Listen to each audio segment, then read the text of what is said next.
What's going on, YouTube family? It's your boy Farley here, and in a minute I want to do a comic collection update. But first off, I've had a couple people check in on me on Facebook about the hurricane, and it went south of here. We got a lot of rain and a little bit of wind, but not that much. Nothing we couldn't handle here. But as you know, lots of cities, coastal areas down in Florida are pretty much devastated. If anyone in any of the communities I'm involved with, whether it be Laserdisc community, whether it be the vinyl community, music community, comic book community, whatever, heavy metal community, whatever. If anyone's affected by this and needs help when you see this, just let me know. I'd love to get together maybe a care package for you. So just let me know if that's needed, and if that's the case, if anyone wants to help out and put together a care package, let me know. But let's wait and see if anyone needs help first, and then if anyone does, I'll help any way I can. Alright, so on to the comic books. So this is going to be comics from my pull list from yesterday. I had a package come in from my comic shop. Then I got a couple of grails that are graded. So let's get to it. I'm going to start with my comic shop. I finally got, for some reason, my comic book shop carried the first two Judge Dredd's, and maybe it didn't sell enough. I didn't ask. They didn't carry 3 or 4, so I ended up having to get 3 or 4 from my comic shop. So I guess maybe it didn't sell that well there. But Judge Dredd Under Siege. That is the end of this miniseries, and there's going to be a new title from IDW starting up, I think, November. My friend Chris Hansen over at What Lurks on Channel X told me about it. So if you're a Judge Dredd fan, this ends, and a new comic title starts next month. I needed to fill in a gap in my Walking Dead collection. So I got, this is also from my comic shop, I got the variant Glenn cover for $181. And then the variant Maggie cover from $182.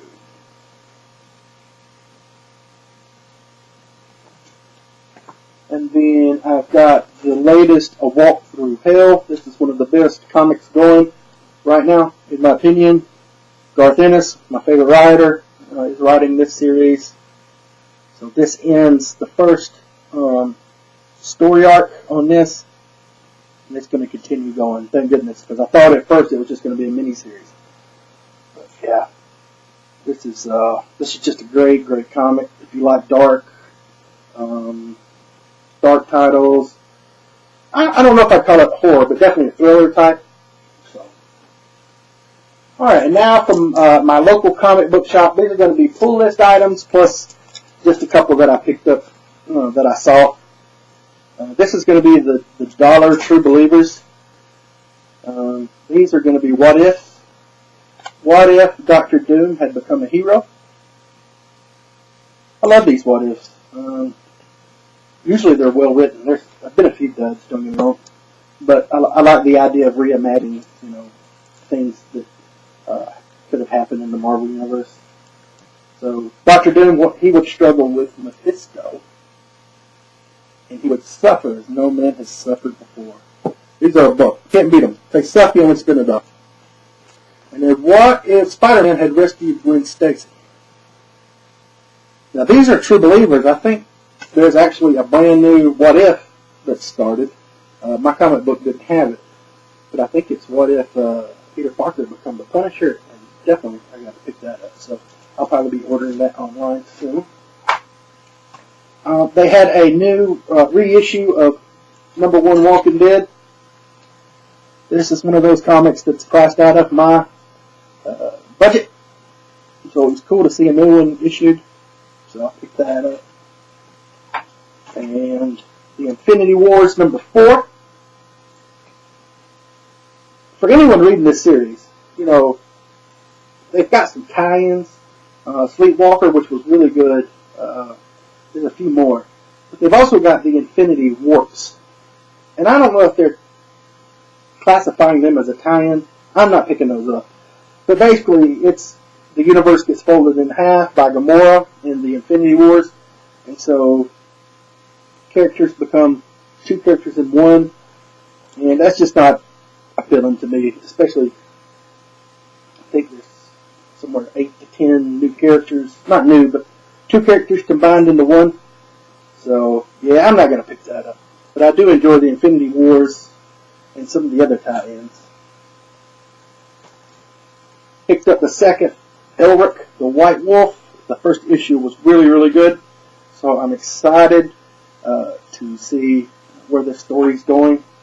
This is, I think, variant-covered B for this. So again, if you're into fantasy, this is a really, really cool series for you to check out.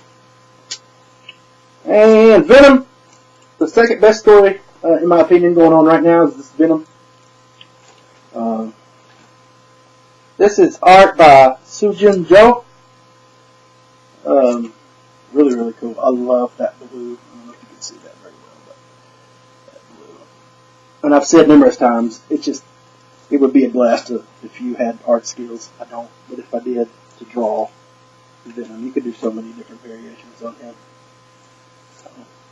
Alright, so that's all of the single comics that I picked up either through my comic shop or my local comic shop.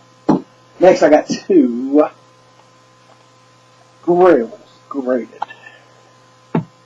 First off, I have from January 1976 a 7.0 Man-Bat. My favorite Batman villain, although he sometimes can be on the right side of justice. I really enjoy him as a foe.